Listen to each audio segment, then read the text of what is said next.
Ladies and gentlemen, good afternoon. Glad to welcome so many back from lunch already. That's great. Nice to see you all. Welcome to the afternoon session of the Soccerex Asian Forum. I think all the panels have been varied, different. They've all been interesting. They've all raised new points, new challenges, I think, for everyone who's taken part and everyone who's been in the audience. And we intend this panel, hopefully, to be the same. We've got a very interesting mixture. We've got a stellar lineup, I have to say. Because of the way we're doing this, we have 3 panel members who have short presentations to make. So as I said to the technical expert beforehand, my role is a little bit like conducting both a symphony orchestra and a jazz band at the same time. But hopefully we'll make very good music for all of you. What we do want to do later on, we do want to have time for plenty of questions and answers, a lot of interaction with the audience. So we'll keeping an eye on you all and making sure you're paying attention so you can join in later. And what I will do first is introduce the panel. We have, starting on the far right, Adel Izzat, who is the Managing Director of Marketing of Abdul Latif Jamil, which is the major Toyota distributor, and he's particularly come to us and be talking to us about the adventures and the progress that's been made, which is remarkable, which I didn't know about, in Saudi Arabia with the league there. We next have a very happy man, because he's a Real Madrid fan. This is Adolfo Barra, who is the Managing Director of the Spanish League, the Liga Nacional de Fútbol Profesional in Spain. Also, next, we have Kunihito Morimura, who is President and CEO of Dentsu Sport Asia.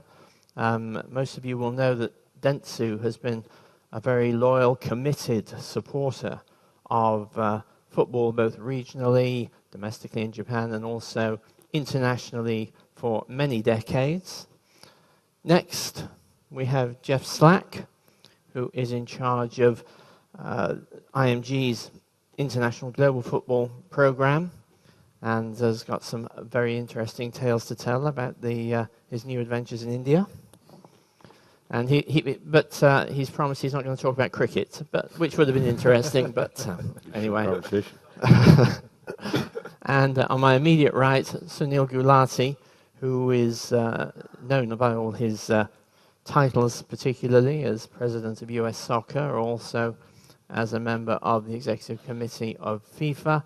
But also, Sunil, going back a very long way, is one of the most loyal and hardworking pioneers of building up soccer in the United States, long before MLS, long before all these sort of the recent fun and games. So welcome to the entire panel.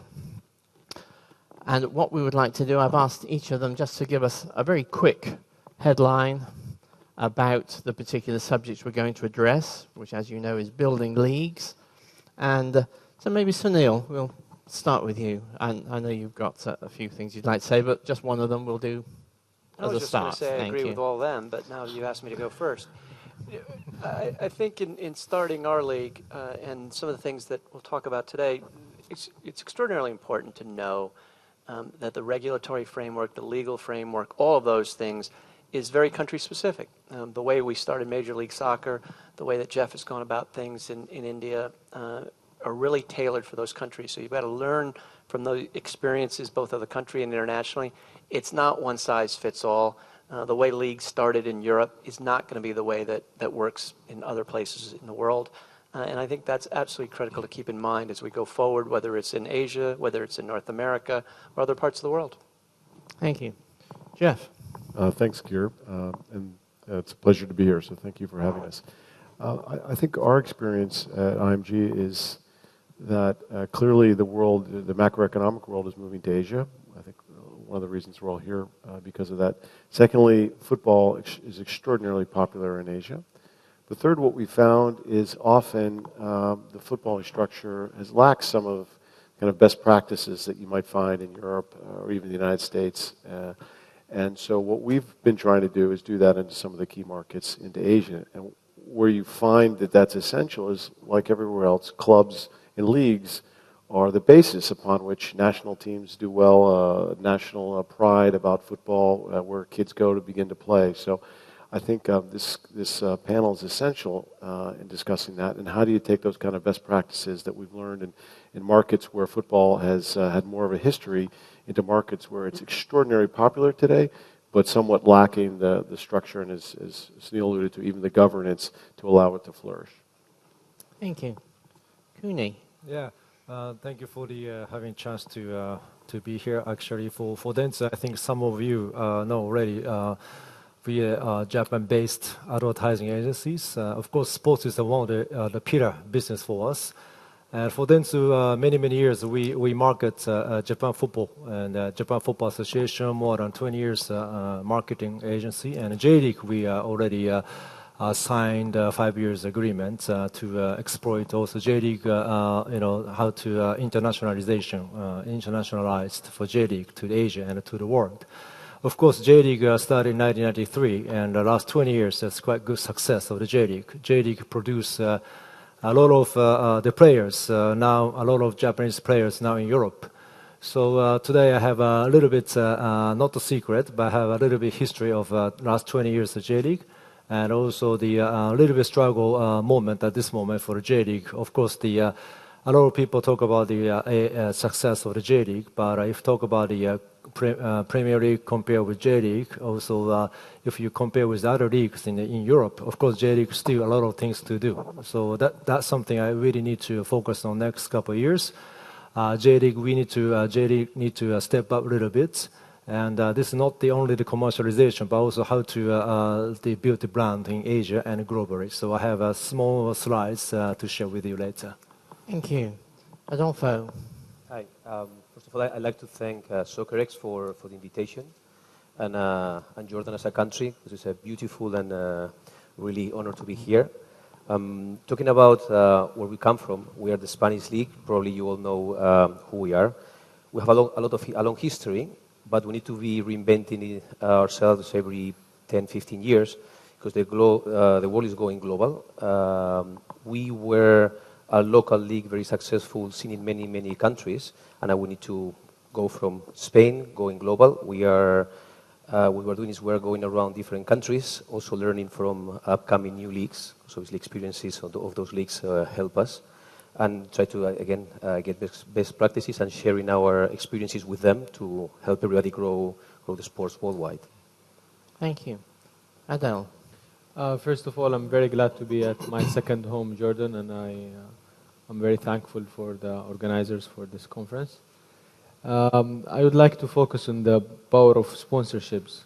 In the past, conventional sponsorships are in the benefit of the sponsors, the companies who are putting money to sponsor a league or tournament. All the values are getting to the sponsors. I believe that there is an opportunity for sponsors to elevate the game and elevate the league. We had the experience in Saudi Arabia where we've partnered the league and we've taken it to the next level in terms of attention, viewership, match attendance as well. So there is a lot of opportunities to do that. Excellent. Thank you very much.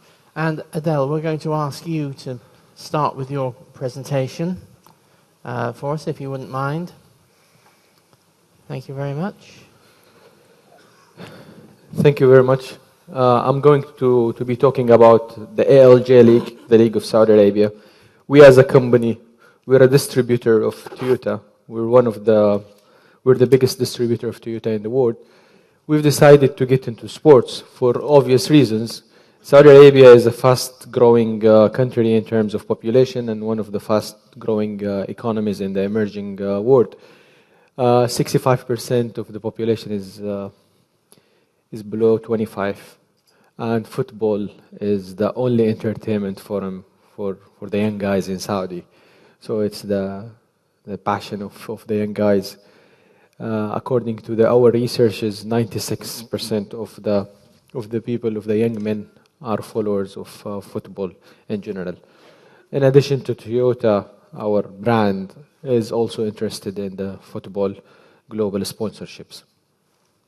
according to Aripicom research, the local league is getting more attention than the European leagues. So 86% of the football followers are following the ALJ league. If you compare it with the La Liga and the English league, you find also people are so interested with the European leagues, but they're giving more attention to the local activities. So we've started to adapt our company philosophy, which is putting customers first, to putting fans first. So everything we do in our sponsorship is around the fans, which is the young guys, which is the majority of the population of Saudi. The pillars of our sponsorship, first of all, is the digital pillar. The Saudi young males and females, they live their lives online. So Saudi Arabia have been one of the highest countries when it comes to smartphone penetration, YouTube viewership, Twitter and Facebook penetration as well. So we made sure that our brands are visible and we get the right rights in our contracts. And we've started to create an entertainment experience for the young Saudis. The last pillar was the moment of truth, which is the interaction with the customers when they come to our showrooms. For the digital, we've built a two-way communication platform with our customers. One example is the best player of the month, where we conduct this contest through our digital channels. We've created Facebook, Twitter accounts, Instagram, and YouTube. And these are some of the results we've achieved, like almost 10 million page views in season 1, 450,000 fans in Facebook in one season, and almost 400,000 followers in Twitter, which is huge in one season. And also we've got almost 10 million views in our YouTube channel, where we have created an entertainment show for the football. We've also made sure that our brands are feasible. So we're in the sports, we would like to get good returns. So we've used the best agencies in the world to make sure that we're getting what we should be getting. And today we're getting 44 minutes of brand exposure per game, which is in line with the global standards. We didn't stop there, but we decided to be innovative in the way we have our brands exposed to the fans. This is one of the things that we've created internally, where a car delivered the ball for every match to the referee. So this is one of the players, he's so excited about it. So you find every game, the referee gets into the car. And this is like a branded entertainment that we're promoting our products, of course, but through making the people happy. We also use some of the disabled children to drive those cars by remote control. So we're helping them as part of our CSR. One of the things that we focus on is the match experience, which is the branded entertainment shows that we do before every Classico and Derby. And we've reached to the level where people are waiting for these activities. So they come to the TV like 10 minutes before the game to watch what we're doing. This is one of the pictures. If any brand can create this picture, that means the brand can create engagement. And this is what I was referring to what I was saying, that we would like to elevate the whole league viewership. This is an example of the entertainment activities we do for the fans before the games. Just to summarize some of the results, I find it very, very interesting to share with you a lot of results if you're interested later on. But some of the results, the match attendees have been raised on season 1 of our sponsorship by 38.5%, which is great. So you see the number, almost they're reaching 900,000 people attending the match versus 650 the season before. The interesting fact is the TV viewership, which has been raised by almost 80%. And we refer that due to the engaging activities that we're doing with the fans and entertainment that we've created. And I've shown you some example. Sort of for taking your time, but just wanted to give you some ideas about the power of sponsorship and how it can makes the league more powerful and more entertaining. Thank you.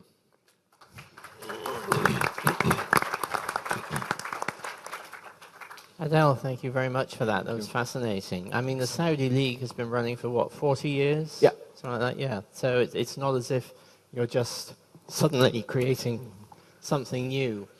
It's something you're working with and you're developing. Well, how do you then, great statistics, how do you then compute that in commercial terms, the value to you? Well, if you look to the season one, of course, we're using one of the greatest agency in the world for sport tracking measures, Repicom. They're tracking for us the viewership and the awareness, the on top of mind. The results were great. We've achieved 86% of prompt awareness in season one, and on top of mind awareness was ranging in the range of 65 to 67. Which is great. For the brand, which is Toyota, the awareness is high as well, reaching 80%. The recall is reaching 80%. The awareness is reaching also around 60%. We believe that these are very good returns for season one. It's certainly doing the job for you. Yeah, certainly. Fascinating. Adolfo, I'm going to ask you to take the stand, if you wouldn't mind. I mean, the fascinating thing, which I think most of us have recognized and seen in Spain over the last few years, is the way in which an established old, one of the most established old European leagues has gone out deliberately and rebranded itself to create itself a new image. It's given itself a total makeover. And that's what Adolfo is going to tell us about, hopefully. Okay, thank you. I will do a small presentation on who we are, where we are as a Liga global platform, and where we're going to go, and how we plan to get there. There's no question, I think, that we have the best teams in the world when it comes to leagues. Out of the 4 finalists in European competitions this year, 3 are Spanish. So Real Madrid, Atletico de Madrid and Sevilla are going to be, Sevilla plays tonight, and in 2 weeks' time, the other 2 teams will be playing the Champions League final. So we are very successful as club level, but not only the 2 top teams, but also the rest of the teams. And we undoubtedly have the best players in the world playing in our league. Ronaldo, Messi, Neymar, Diego Costa, lots of players always come to Spain to play. So we're very successful in that sense, which leads us to be very well known in terms of audience competition. In our country, we're no doubt the number 1 asset. We have more than 20 million fans, which is 50% of our population, 100% engaged with football. 10 million viewers of football every weekend out of 40 million people, so it's a lot. But that's not the impressive figure. The impressive figure is when it comes globally. We're a truly global brand. We have 802 million people that watch La Liga football every year. We are broadcasted live 2 games per weekend in more than 80 countries. And between delay games and highlights, we are present in more than 183 countries. So we as a football television content are well known everywhere. It's just a breakdown of audience. Just give you, we are competing for leadership in terms of audience and fans with the Premiership. There's no question about it. Outside Europe, obviously, the key countries for us are Middle East, where, as in Saudi and the rest of the countries, we are the preferred league, which is great news for us. And we're doing a lot of efforts. We have an office in Dubai, and we are very active in this region. We're obviously leaders as well as a foreign league in Latin America. And we need to grow in Southeast Asia. So one of our key focuses is going east, as we say, going Southeast Asia, and keep our leadership position here in Middle East. Right, so how do we plan to make the league bigger and to grow our fan base? Strategy number 1 is we've started this season what we call a multi-hour kickoff time.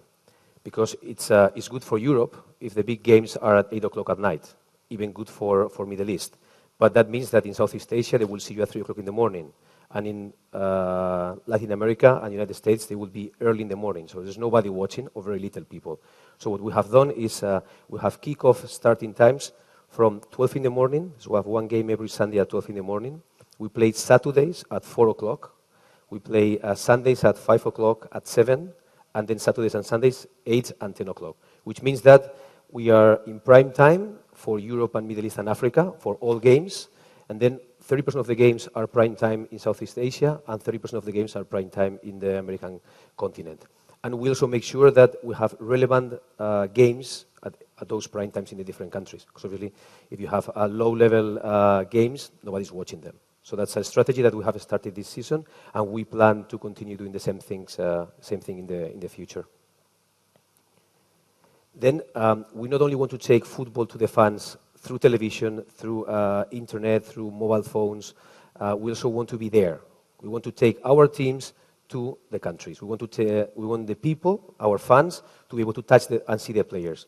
So we have organized for the next 3 years, I think what we call the LFP World Challenge, which means that for the next 3 years until 2016, we will be taking Spanish teams of the first division to play key local teams in the key countries.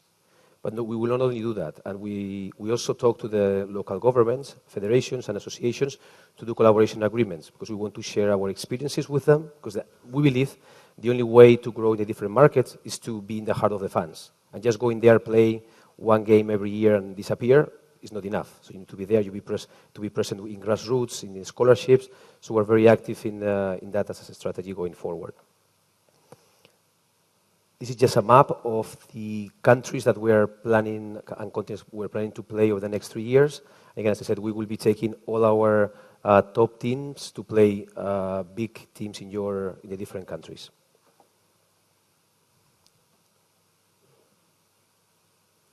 And also, together with the football games, we will play in the different countries internationally, because we think about our sponsors, obviously, present and future sponsors. We not only organize a football game, we organize something what we call business experience.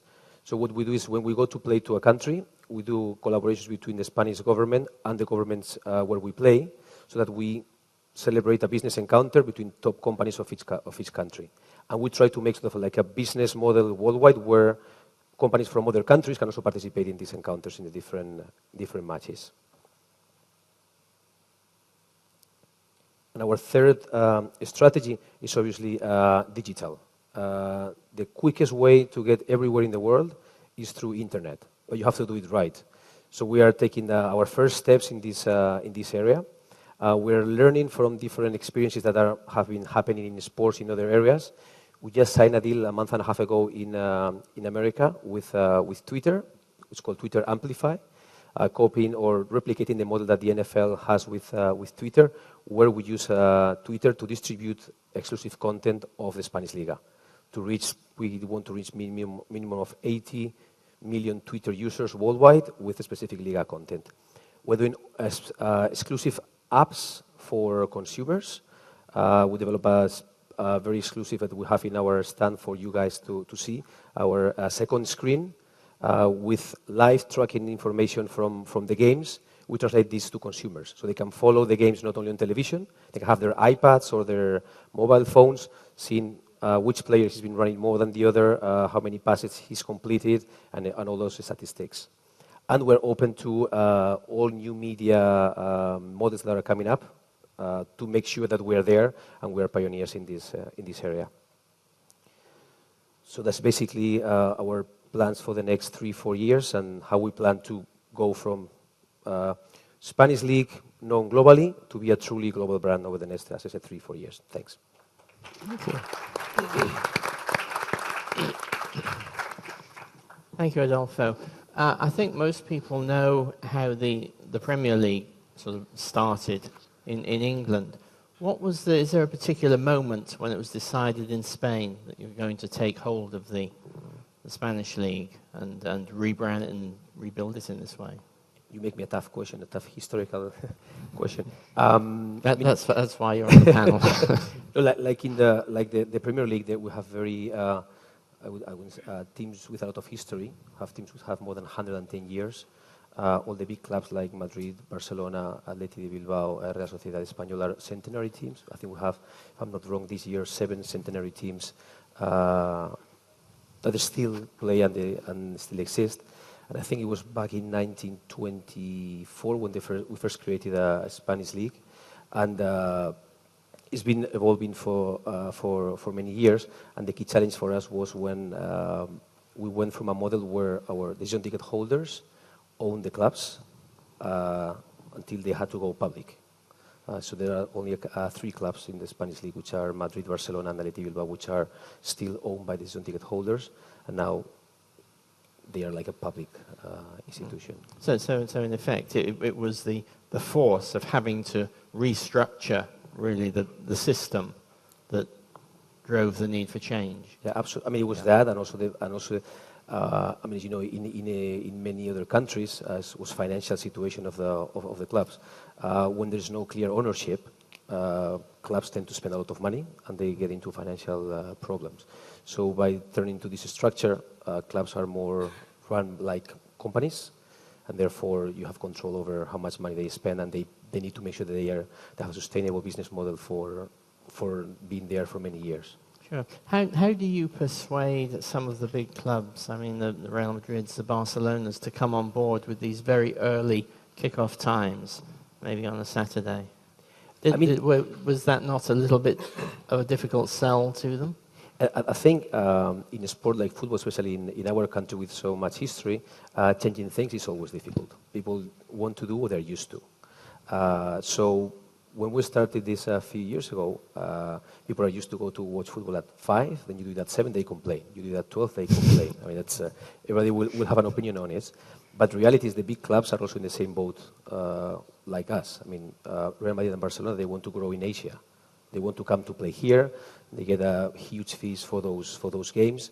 And the only way they are known here is if they are seen live. So I have to say that at the beginning we had some not problems but discussions with the clubs, but now they're happy with it. We have also proven that having these multi-kickoff times increase audience for all clubs, because when they all play at 5 o'clock, I mean, if there's a game of Madrid or Barcelona, everybody will watch that.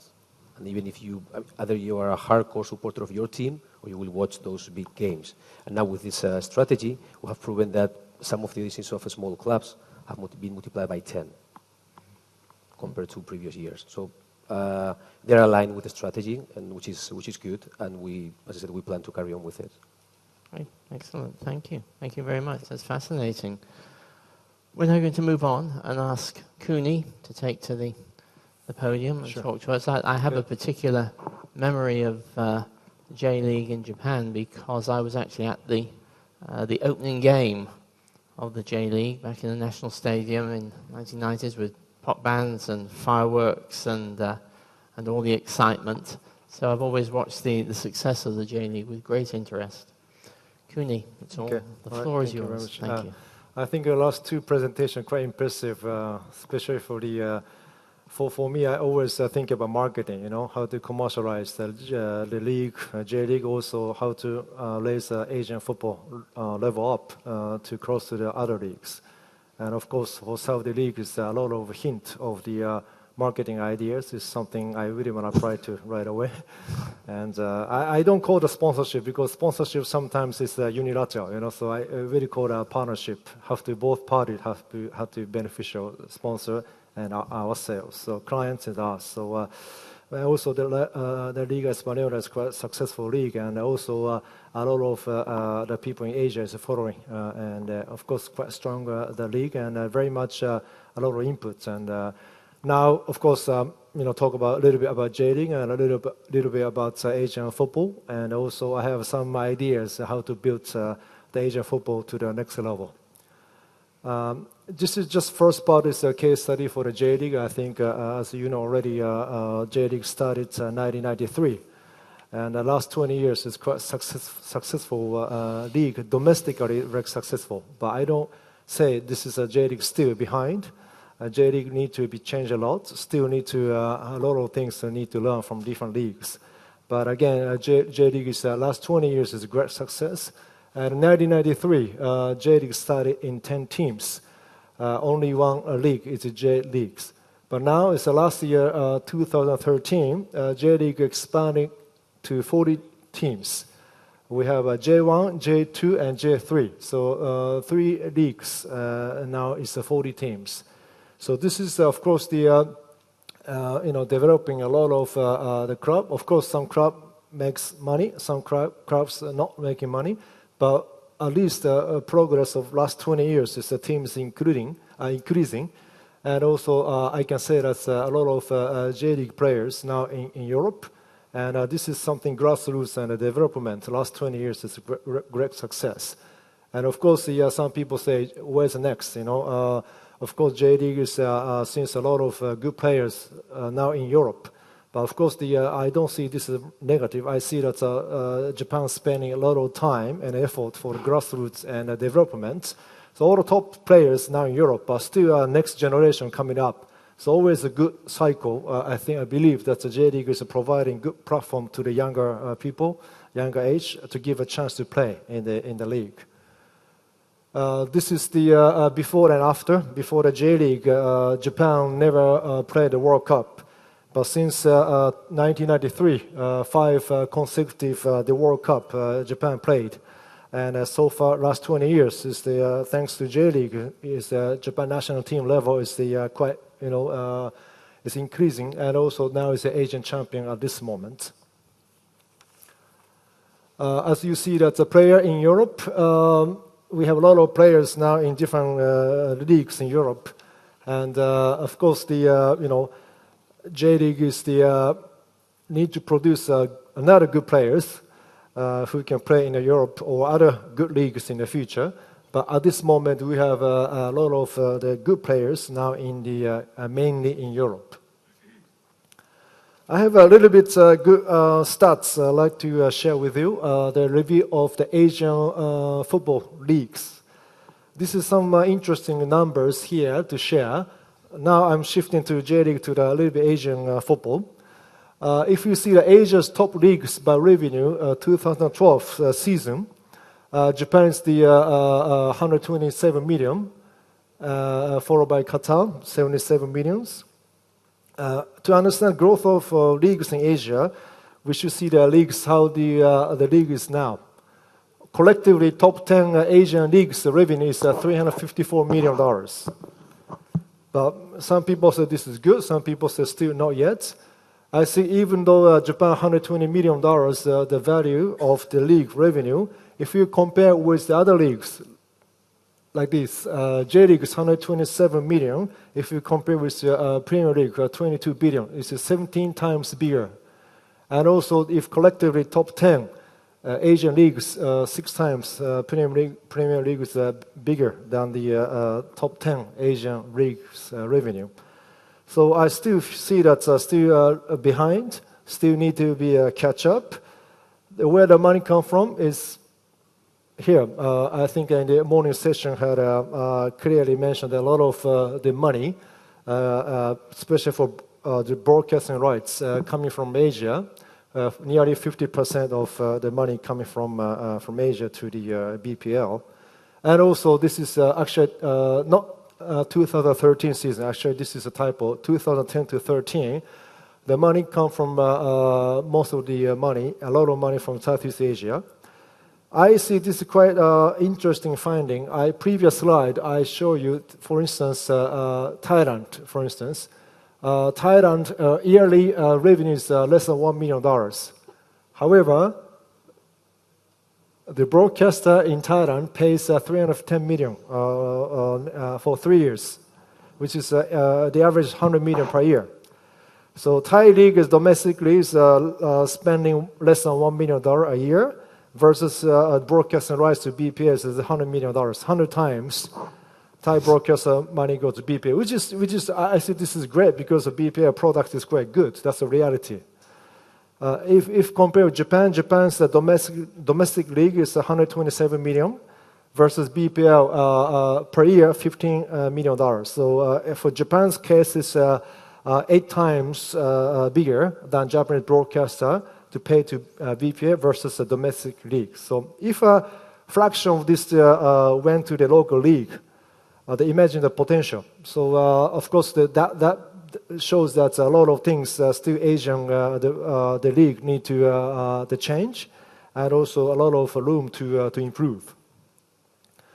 Population, no need to mention. Of course, Asia has a lot of potential in terms of population. According to the report by NZ, the total global economy in 2050, almost 55% from Asia. So still Asia has a lot of potential in the future. This is the development cycle. Of course, if growth of Asian economy, raising investment opportunities, broadcast and sponsorship. This all good positive cycle, but as a reality, still sponsorship money still stays in Asia, but a lot of the broadcasting money is not very much reinvesting in this market. So again, I have a few always thinking about idea how to build the Asian football. And of course, we see a lot of the friendly games in Asia last couple of years. A lot of the club comes to pre-season games, but now a lot of Asian people are get used to see the good quality of the game already. So I really hope to next level for the not only J League but all the club, to have official games like opening games. Like NBA also had an opening game outside of US, also Major League Baseball as well, and French League has the official the games in China this year. So I think next stage will be maybe not only the friendly games, but maybe official games, maybe opening the games of the league. If happen to this Asia, it would be fantastic, I believe. And also the partnership with the other leagues. Japan has a lot of partnership with other leagues, but I like to have more the exchanging the ideas, coaches, and there's something this exchange program and a partnership will be workable in these Asian markets. So again, I think J League success and Japan football success is still underway, but for the spending a lot of grassroots and development is always success. And we see that how can we build football in Asia and also in Japan next 5 to 10 years. So we don't see too much short term. So we see more longer terms how we can improve. That's women's football showed a good examples. We wouldn't expect that. Quickly happen in Japan to become the world champions, national team, women's national team level, or also under 17. This is something, of course, the grassroots and the development is not that flashy, it's not that spectacular, but it takes time, take energy. But if we see a long-term vision, the result to come and fruits will be bare. So that's something I'd like to share with you. Thank you very much.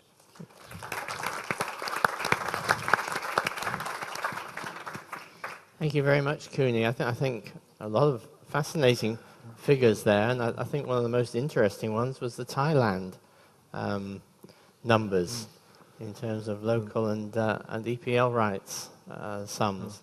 That was fascinating. So, Gulati, we've talked about leagues that have risen and are rising.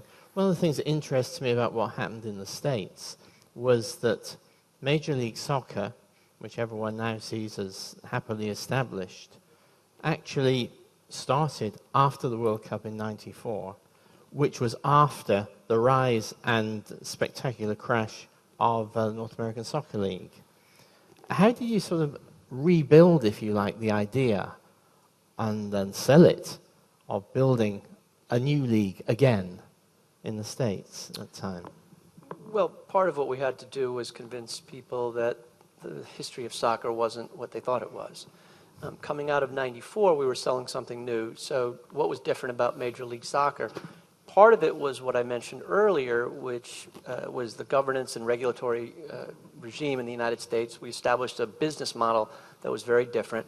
But we also took into account some of the mistakes the previous league had made. We knew we would make many mistakes. We just didn't want to make the same ones.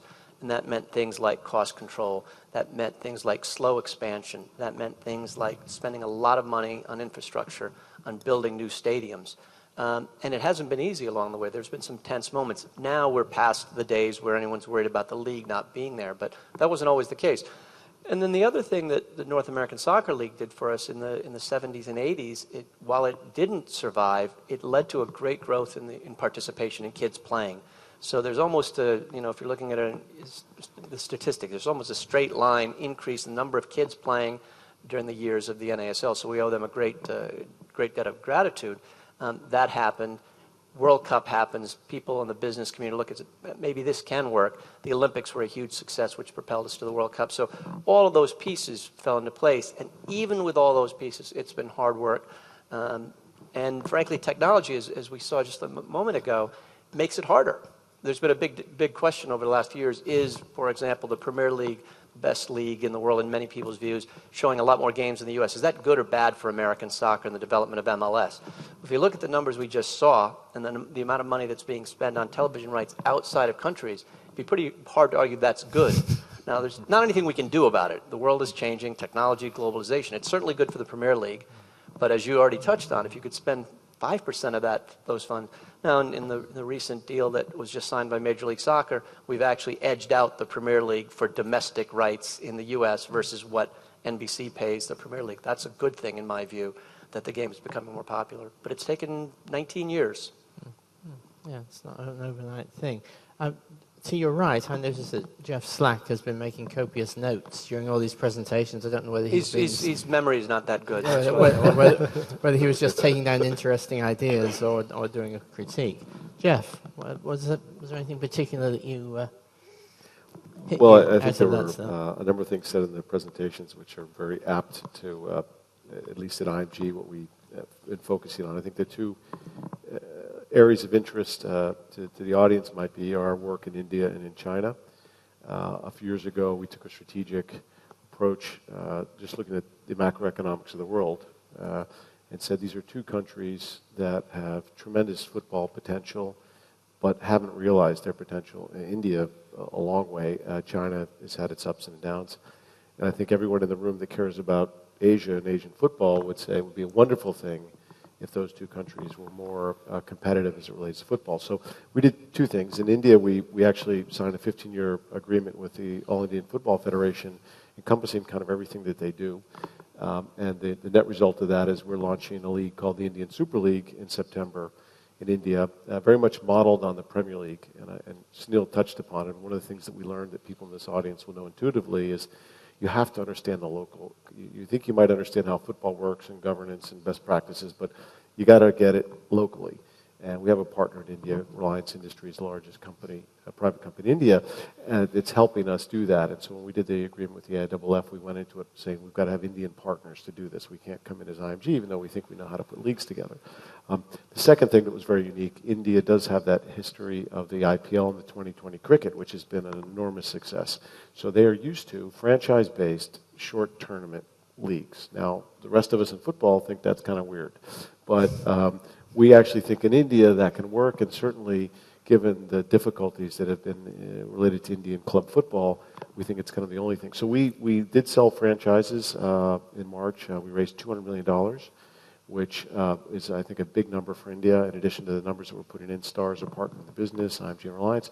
So very focused on that. And when I heard Cooney's, you look at what the J-League has done, and you just kind of dream you could sit here in 20 years and even a fraction of that success in India, and what a difference the world would make from the standpoint of football to have India a decent footballing nation. So that's one area that is of interest, and we can get into more details if people would like to talk about that. In China, we had a very different scenario. We created a 10-year agreement with the Chinese Super League to help them develop the league, but more traditionally commercially. So we are acting as an agent in some ways, but a long-term agent. One of the problems with Chinese football, for any of you who followed, has been an enormous amount of match fixing, corruption. The image is bad. So we did a few things. We hired David Beckham, which is very strange for IMG to actually go and pay a talent. That's what we're supposed to make money on those guys, not cost us money. But David was absolutely supreme. Anybody that knows him was fantastic. Did a great job of kind of relaunching the league. And then the other things we did was we tried to find the right partners. One of the first deals we did was with Carlsberg for not a lot of money, but Carlsberg has a great history in football. People remember they've been on the shirt of Liverpool, and they've been involved in the Euro and things like that. So we did some things kind of longer term. And to your point, Kuni, up there it said 15 million. This year will be over $50 million. So in a year and a half, we tripled the central revenue from the CSL. And again, that was because of the branding, but also because of the macroeconomics. So those are two little bit different scenarios, but I think for Asian football, if we can get these two countries going the right way, I think it'll help everyone and generate enormous greater interest in developing football in Asia. Thank you. I think one of the interesting things that we're bearing in mind, I think particularly on this panel, and we're addressing Asian football, is that we have really leagues and experts here from leagues that are big, successful, money-making. And a lot of countries don't have that sort of wealth in them or don't have the same necessarily financial, economic potential. Are there any sort of particular, you've talked, Sunil, about governance structure and so on, getting the foundation right to start with. Are there any other particular ground rules that any of you can come up with that even the smallest country has to consider and has to get right to build the league successfully or even rebuild its league successfully? Adele, start with you. Is there anything? I think federations and league authorities have to look into the right partnerships. From what I've seen and what I've learned, the sponsors of the leagues can make a big difference in the league performance even. One of the things that every sponsor can get is the assets and the exposure, and a league sponsor can maximize the assets. But this is, in my view, is not everything. One of the things that a league sponsor can benefit the league is being a friend of the fans. Provide them with what they like, so they will come back to the sponsor. So it's not a very direct relationship. Returns will come one day. In example, in Saudi Arabia, we made a contract with Opta as a sponsor. Why do we need to do that? But we've done that, so we put it on the league website. So we bring more traffic to the website and being a friend to the fans, even if they don't buy our product today. Awareness will raise, and they will come back one day. So why I'm getting into this, because I think finding the right partner from the league authorities and federations is very important. Finding the right company who can really raise the marketing value. We've seen in the presentation the revenues are very important measures, and this can't be done by federations working in an independent way. It has to be in full integration with the sponsor, the league authority, and every element of the game. So I think sponsors can play a big part of that if they're selected in an appropriate way. I think to market league, of course we need to rely on the sponsor, but of course sometimes to market the league, I would go to the of course sponsor also broadcasters. So we need to sometimes if you start to the league, the sponsor may not understand what's the value. So every time we talk to a sponsor ask what's the benefits, what's a tangible benefit sometimes. But sometimes we sit down with sponsors, try to convince them, and this is sort of the new journey, and to not only for the branding but also to this is engagement. So wherever we ask some financial support and sit down with clients, what they want to achieve. And also the broadcasters are also very important to cover on TV, because if there's no coverage on TV, it's not hard to expose in the market. So Of course, it takes so much time, but we try to find a good the partners who understands and who want to take the same journey with us, and try to spend a lot of time to convince. But this is all about sponsorship. It's all about pretty much engagement. No like a tickets or not branding anymore. But a lot of sponsors asking CSR, how to build how to youth development, how to grassroots. So we try to package all together, not only for the branding, but also how to associate with the grassroots and the youth, and also CSR is quite key.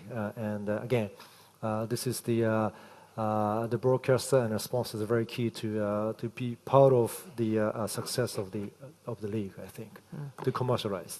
The other thing, and this is true for anything we're selling, and I see Mr. Dean sitting in the front. He could attest to this in his experience at Arsenal, and there are others in the room. Fans are customers. They're not just loyal supporters through anything of a club or an organization. And what I mean by that is now people that are in whether it's in the U.S. or in Jordan, can watch some of the best games in the world. So if the choice is doing that or going into an environment which is not comfortable, where you're not taken care of, and that doesn't mean you have to have a modern stadium with all the facilities of Wembley or the Emirates, but they're customers. And the experience of the 90-minute game and a few minutes at halftime, that's part of it. But it's also everything else that is part of that day, whether it's a fan zone outside in a more sophisticated environment, or whether it's better amenities or bathrooms that work or whatever it might be.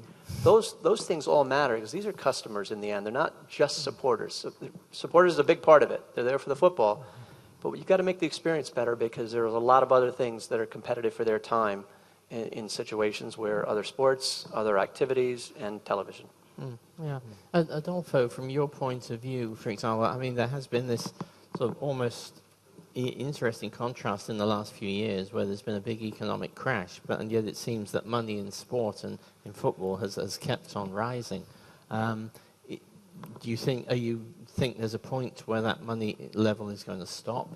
Are you going to have to start working harder or looking in different ways? Or is your model already built to find new veins, new sources of revenue all the time?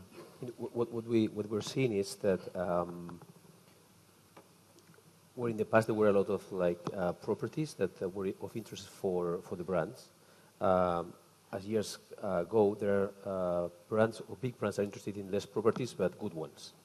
So I think our challenge as a league is to be one of those big properties. I mean, there are established properties like FIFA World Cup, like Champions League, or Formula One, which is in a different sport. I think the challenge for us as a brand is to become a global property, to be able to deliver to the global brands what they're asking for, because the money is there. They spend big money doing activations and promotions and sponsorship in other areas, and that's where we need to be getting at. We've seen in our clubs in Spain, where when I worked myself for 2 clubs in Spain before coming to La Liga, 6-7 years ago, money was floating in. Local companies were paying sponsorship for the T-shirt, for everything. We were just teams used as portray the brand. Now they're looking for experiences and for added value. But the reality is the crisis meant that these small companies are no longer there. So small clubs struggle to sell their assets. So they look into us to sort of help, which in a way for La Liga is fantastic, because if we try to build a global property, the more assets we have our under umbrella, the better, because we can provide global brands presence in all stadiums or tickets to all the stadiums. And so for us, in that sense, this whole economical crisis and how the companies are going to should be good news in the future. Jeff, do you see anything? I mean, from IMG's point of view, people see you sort of as sitting in the middle almost of this sort of whirlwind that's going on. I mean, how did you see that working out in the future in terms of the balance of money, sponsorships, value, I think financial levels? again, I think you have to be very specific to the market, and I think the initial point was if you're in a smaller football market or smaller economy, what do you do to kind of generate excitement? And that is a challenge. It's much different than India and China, where you've got enormous marketing budgets. When you go to China and you go to the automobile companies and they say, well, money's no object. I mean, they have the biggest market in the world in cars. They can't sell them fast enough. It's a very different discussion than you would have in Europe or in a small country in Asia. So it's very specific. We have found that it's a very unsophisticated market. Even if it's big in China, they don't know how to do sports marketing. And you have a lot of state-owned enterprises who are very political. So again, very specific to that country. But the key things were get it on CCTV, so you have a lot of exposure because you need to drive exposure. So kind of the elements that would interest a sponsor, your exposure, the quality of the clubs, the management, you're going to fulfill the rights you're going to give them. Those things have to happen. So those are the types of things that we've seen, but these are generally not markets, and same with India, my experience has been nowhere near as sophisticated in sports marketing as you would have in traditional Western countries. You just have to recognize that going in and have your expectations, I think, tailored to that. So, I mean, in all these cases, local knowledge is absolutely crucial, isn't it? Local understanding. Well, I think all of us recognize that. I mean, if you, even as Neil and I, as Americans who aren't traditionally well known, as doing a good job, and certainly maybe not in this part of the world, understanding the world, you know, when you get to these places and you realize that it's much more complicated and you've got to have that local knowledge and combined with real sports marketing, management, football practices, then you can have a good chance of being successful. No, thank you very much. Thank you. I think there's lots of fascinating points we've come across and ideas and figures and so on. What I'd like to do is invite any questions from the audience. Anyone who's got any points they'd like to raise, questions they'd like to ask our panelists. Let's say there's, right, we have one there. Oh, yeah. No. I think he was pointing. Yeah. Sorry. That's all right, don't fight. It's okay, we got time. Okay, my name is Urs Zaniti, and I think it had a very, very interesting panel. Thank you very much for the presentations. We hear a lot of critics about the European leagues impeding the development of the leagues in Asia. But if I hear our friend from Saudi Arabia, it's not the case. Either what is true, because your most viewers seem to be viewers that like the local league. So I don't understand. Can you explain who is wrong, or maybe also about Japan? The same, you grow. How is it possible when we always say the European leagues take your viewers? I'm not criticizing at all. I think the products of BPL, for instance, that's a value. That's just a good products, you know. So what I meant is of course, Asia need to catch up. We need to learn from BPL. Why BPL is so successful? Because the player, because the quality of the games, or maybe quality of the TV signal, maybe the great pitch, also TV quality. The producer is a very nice coverage on TV. A lot of things we can think of, and of course, this is that all the numbers show us a reality. So. And also, I really want to Asian level of the football to catch up with those top leagues. So I think it's good things because of that value. Of course, if football values goes up, you know, money goes from Asia to Europe. That's good. But of course, if 5%, 10% money stay in Asia, if we provide a good game of the football, this is something we need to aim to. So.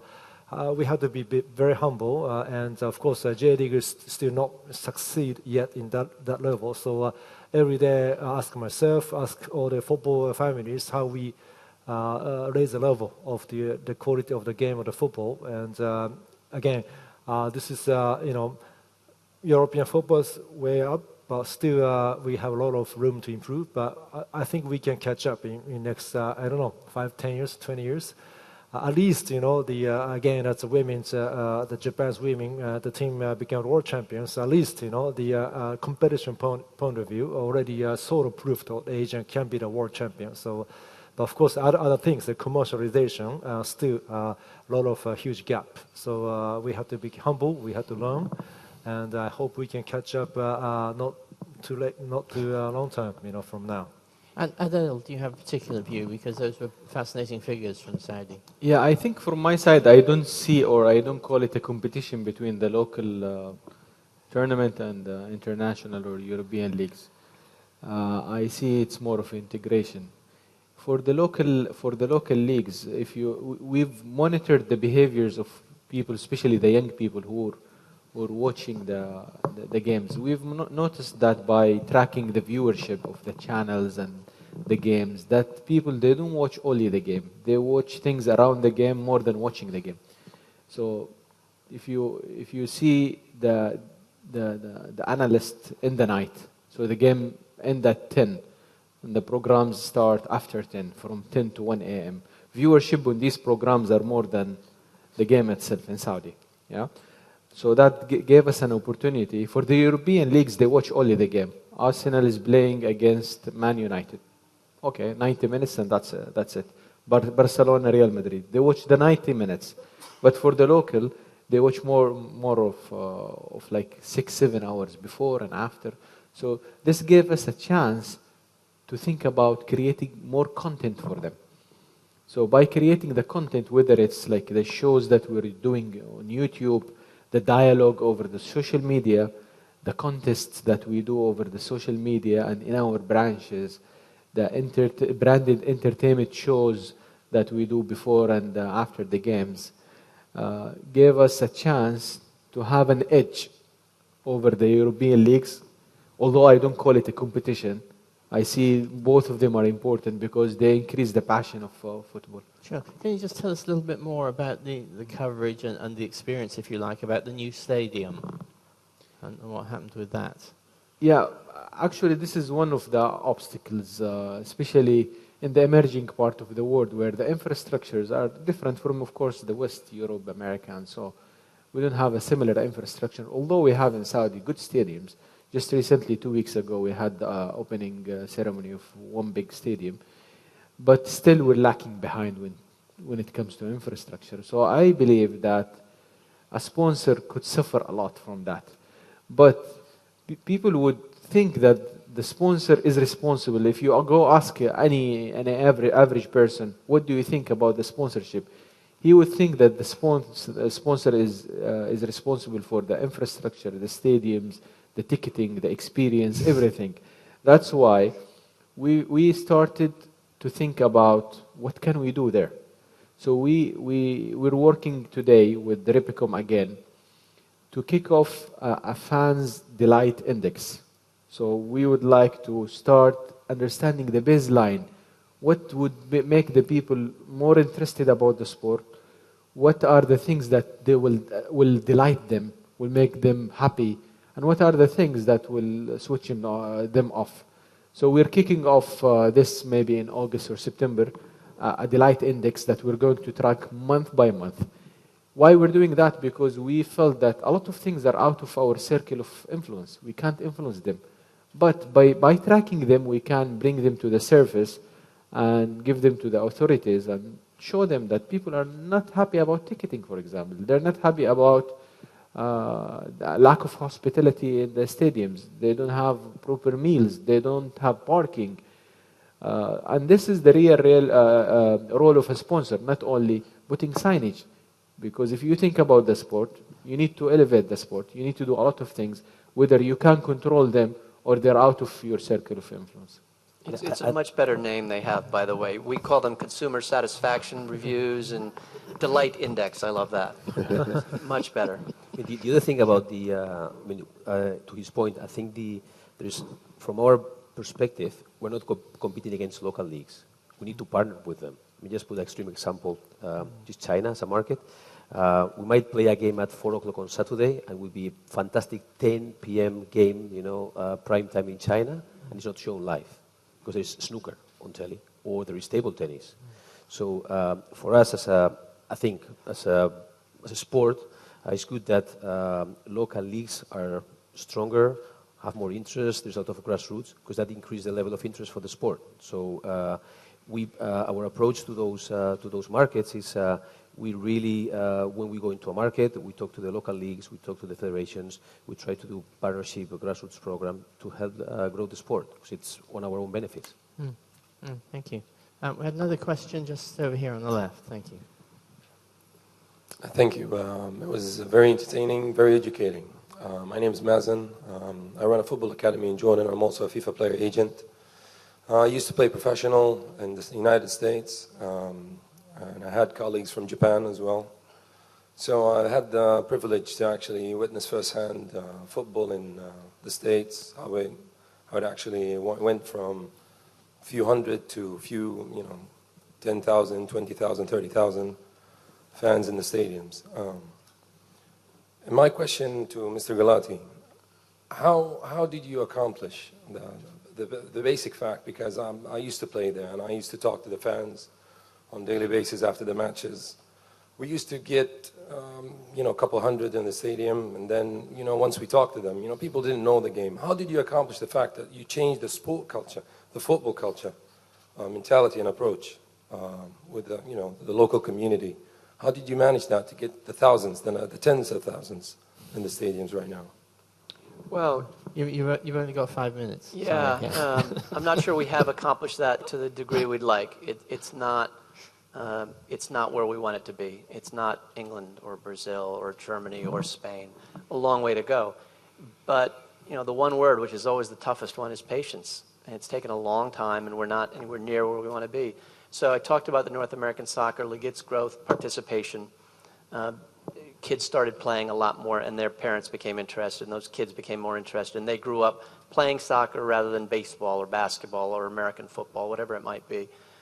Some other things changed in the United States, some legal things. We had a law that changed the landscape at university for girls playing, which is one of the reasons we have a very successful women's and girls program in the U.S., a legal change about discrimination that affected the landscape dramatically and overnight.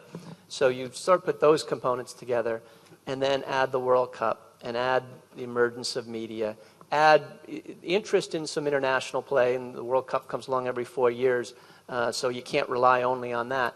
But it's taken a long time, and we're made great progress, but when we compare ourselves to, let's say, American football, there's no comparison, or American baseball in most cases. So we still have a very, very long way to go. In a few weeks, the country will be focused on the World Cup, but not in the way that England will be focused on the World Cup. It'll be millions of people watching, but it won't be tens of millions of people. It won't be a 50 or a 60 share in the United States, where it might be in some other countries. So long way, long, hard process with some failures along the way. And we've got some natural advantages. We've got a country of 320 million people. So what might work in the U.S. is very different. We've got the resources to have 13 soccer-specific stadiums, and for stadiums of 25 or 30,000, some of the best in the world, with all the amenities you'd expect. So it's a lot of those pieces that have fallen into place, and we got better on the field, which helped. The U.S. team is now qualified for 7 straight World Cups, and we'll play in our 8th coming up. So it's all of those things, I think, that have been pieces of the puzzle. And yet, with everything working, still the road ahead, in my view, is a lot harder, because to get to the promised land, to get all the way up, is a lot of work. Thank you. Yes, back there, please. Good afternoon. I will have 2 questions. The first about the Spanish league. We know that 20 years ago, because of alcohol issues and what happened in the 80s, English Premier League moved to play in noontime matches. And I know, as someone who lived in ASEAN region for some time, that this is one of the main reasons we saw in the charts that all Southeast Asia is leading the followers of English Premier League. So for the Spanish league, do you think that targeting new markets will make you change to the time of your matches? Maybe that will change so many other factors in the Spanish league. And for Mr. Adil, you talked about the TV experience. And at the same time, you mentioned that to attract more attendance to the stadiums, we need to provide extra services. But don't you think that the better TV experience will also compete with the attendance in the stadiums? Thank you. I go first. Adolfo, let's start. Thank you. Our race for audience in Southeast Asia, as you mentioned, we are at the moment way behind the Premier League in some markets.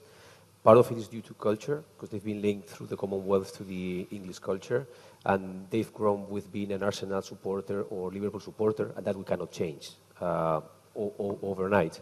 But to your point, as I explained before, yes, we've identified that we were playing too late for Asia. We were playing in the morning, early hours in the morning. So we've changed that.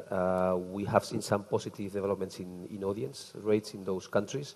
We have made some market analysis comparing where we were last year when we played late at night and where we are now.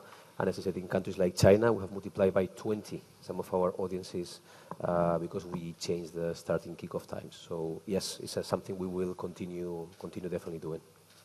Okay, Adam? Regarding your question, you will be surprised by looking into the analysis that the more people you have in a stadium attendance, the higher viewership you have at TV.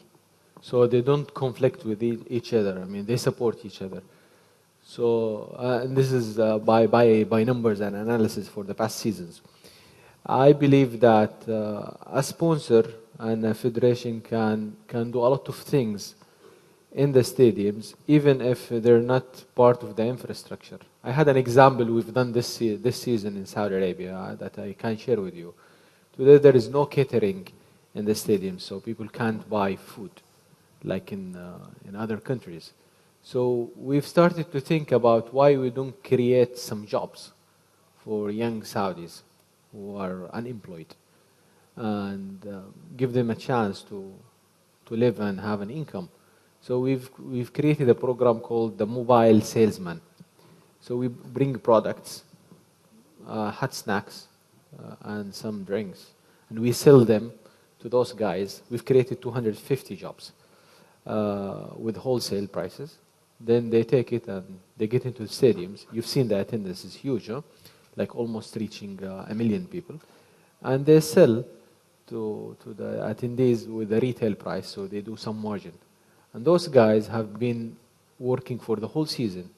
If you take one of the cities in Saudi, like Riyadh or Jeddah, where you've got 3-4 big teams, and these teams are playing on a weekly basis. So those guys will have a chance to visit the stadium and make like 1,500 riyals, which is like almost $500 per week, which is not bad for an unemployed person to have like $2,000 a month, which is very good. So this is where I believe that they don't conflict with each other. The more you have people at stadium, the more excitement you have for the league, the higher viewership you have. Thank you. That sounds like CSR in action. Thank you. Yes, we've got time for one more question, I think. Maybe we can squeeze one in. I'm sure Soccerex will allow us. Yes, it's just there. Thank you. Hi, thanks for the lovely insight. Javier, the question's for you. At the heart of the entire marketing effort is the product. And there's enough reason to believe that the La Liga might be a polarized product going forward with the dominance that Barcelona and Real Madrid are showing, and the way the TV deals are structured. They're supposed to have a lot of income going in there, and the others might. There's a fear that the others might fall behind. I mean, we don't see the dominance of Madrid and Barcelona as a problem. For us, it's an honor to have such great teams and great players in our league because it increases our audience, the interest for the competition. The good news is that, as I said before, every year there is a third team or fourth team which is fighting for the Premiership. Like Atletico Madrid this season, they're going to play on Saturday. I think it's 9 o'clock here. Whoever wins is going to get the title. So for us, it's great that people recognize Madrid and Barcelona in all the countries because it's our business card. It's you're La Liga because those two teams play there. So we just benefit from them. And I think with our strategies, we try to complement their efforts, and we both grow with each other. I don't see it as a problem. Thank you. Thank you very much. It's time's gone so fast, I'm afraid it's thank you time already. Thank you to the panel, to Adel, Adolfo, Kuni, Jeff, and Sunil. Thank you to His Royal Highness, to AFDP, Soccerex for the excellent organisation here today. Thank you, most of all, to the audience, which has actually filled out while we've been here. Obviously, word was getting around and people have flooded in to hear the panel. Thank The you very broadcast outside got more people into the stadium. That's what was going on. It's the delight index. He's right about this. Yes. Absolutely. The delight index came through. Thank you very much for a short break, and then there will be another panel here discussing World Cups and players' ideas and a lot more interesting things. So more. Thank you very much indeed.